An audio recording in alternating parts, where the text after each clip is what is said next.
এমন একটা মেয়ের গল্প। সে একটা ম্যাজিক কেটেল খুঁজে পায়। যদি সে মিথ্যা বলতে পারে আর নিজের শরীরে আঘাত দিতে পারে, তাহলে এই কেটেল দিয়ে বের হয়ে আসে ভরে ভরে টাকা। এই টাকার লোভের জন্য মেয়েটা এমন এমন কাণ্ড করে বসে, দেখলে আপনারাও চমকে উঠবেন। এই পাগলামি আর টাকার লোভটা একদিন ধ্বংসে পতিত হয়। চলেন তাহলে দেখি মেয়েটা টাকার জন্য কি কি কাণ্ড পাগলামি করে বসে ও কিভাবে ধ্বংসের দিকে পতিত হয়। লোভ যে মানুষকে ধ্বংসের দিকে ঠেলে দেয়, এই মুভিটা একটা পারফেক্ট এক্সাম্পল। তাহলে চলেন দেরি না করে মুভিতে ঢুকে পড়ি। মুভির শুরুতে আমরা সারা নামের একটা মেয়েকে দেখতে পাই, যে সে হেয়ার ড্রাই দিয়ে ওর চুল ঠিক করছিল। তখন ওই হেয়ার ড্রাই ওর চুলের মধ্যে আটকে যায় ও সে ব্যথায় চিৎকার করে। তখনই আমরা দেখি পাশে টেবিলে থাকা কেটেলের ঢাকনাটা অদ্ভুতভাবে নড়ে চড়ে। সারা কেটেলের দিকে লক্ষ্য করে আর দেখে যে কেটেলটা এভাবে নড়ছে কেন। সে একটু অবাক হয়, কি ব্যাপার। তাই সে ভয়ে ভয়ে কেটেলের মুখটা খুলতেই দেখতে পায় ওর ভিতরে $100 2টা নোট পড়ে আছে। সে ভাবতেই পারছে না যে ঘটনা কি থেকে কি হচ্ছে। সারা টাকাগুলো হাতে নিয়ে ভালো করে দেখে যে টাকাগুলো আসল না নকল। টাকাগুলো থেকে আসল টাকার নোটের মতোই গন্ধ আসছিল এবং টাকাগুলো আসল ছিল। সারা পরীক্ষা করার জন্য ওই হিটার ওর মাথার মধ্যে আবার চেপে ধরে। সে ব্যথায় আবার চিল্লাতে শুরু করে। তখনই আবার এই কেটেল থেকে আরো নোট বের হয়ে আসে। সারা বুঝতে পারে যে যত ব্যথা তত নোট।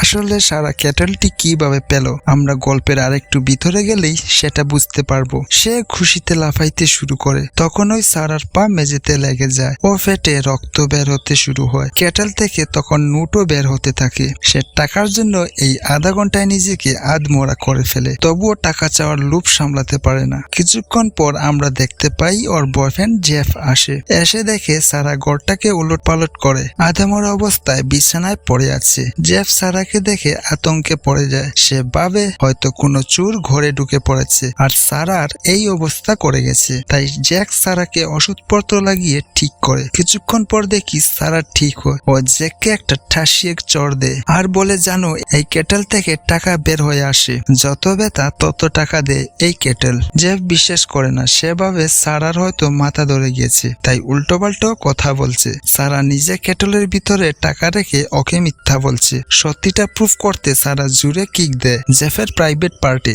জেফ ব্যথায় চিৎকার করে। তখনই অনেক টাকা উপড়ে পড়ে এই কেটেলের ভিতর থেকে। জেফ তখনও বিশ্বাস করতে পারছিল না, তাই সারা একটা ওর চুল টেনে বের করে। জেফ দেখে যে আরেকটা নোট কেটেল থেকে উড়ে বাইরে এসে পড়ে। তখন ওই জেফের বিশ্বাস হয় আর সারাকে জিজ্ঞেস করে যে সে এটা কোথা থেকে পেয়েছে। সারা বলে সে একটা বুটিকে গিয়েছিল এবং সেখান থেকে কিনেছে। সে নর্মাল জল গরম করার কেটেল ভেবে সেটা নিয়ে এসেছে। জেফের এইটা ঠিক লাগছিল না, আর এটা থাকলে যে কি কি কাণ্ড ঘটতে পারে জেফ সেটা ভালোভাবেই বুঝে যায়। তাই সে সারার বিরুদ্ধে গিয়ে কেটেলটা ফিরিয়ে দিতে নিয়ে যায়। কিন্তু সে গিয়ে বুটিকটা বন্ধ পায়, তাই আবার সে কেটেলটা ফিরিয়ে নিয়ে আসে। দুইজন প্রমিস করে যে এরা $20 লাখ কামানোর পর এইসব বন্ধ করবে আর কেটেলটা ফিরিয়ে দিবে। এরপর কি দুইজন কেটেল থেকে টাকা বের করার জন্য লেগে পড়ে।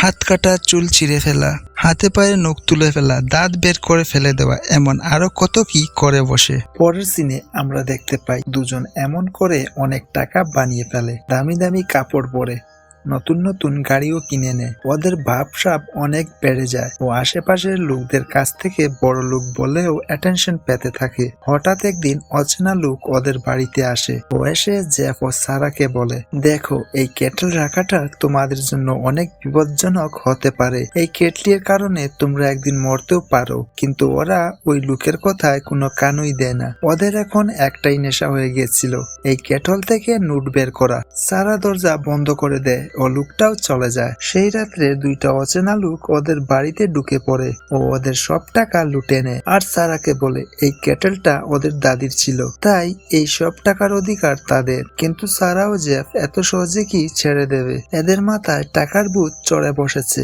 তাই ওদের সাথে হাতাহাতি শুরু হয়ে যায়। সেই দুই লোকের মধ্যে একজন যখন কেটেলটা উঠায়, তখন এর মধ্যে থেকে কিছু অদ্ভুত আওয়াজ বের হয়। সেটা দেখে সে ভয় পেয়ে যায় এবং দুই লোক ওখান থেকে পালিয়ে যায়।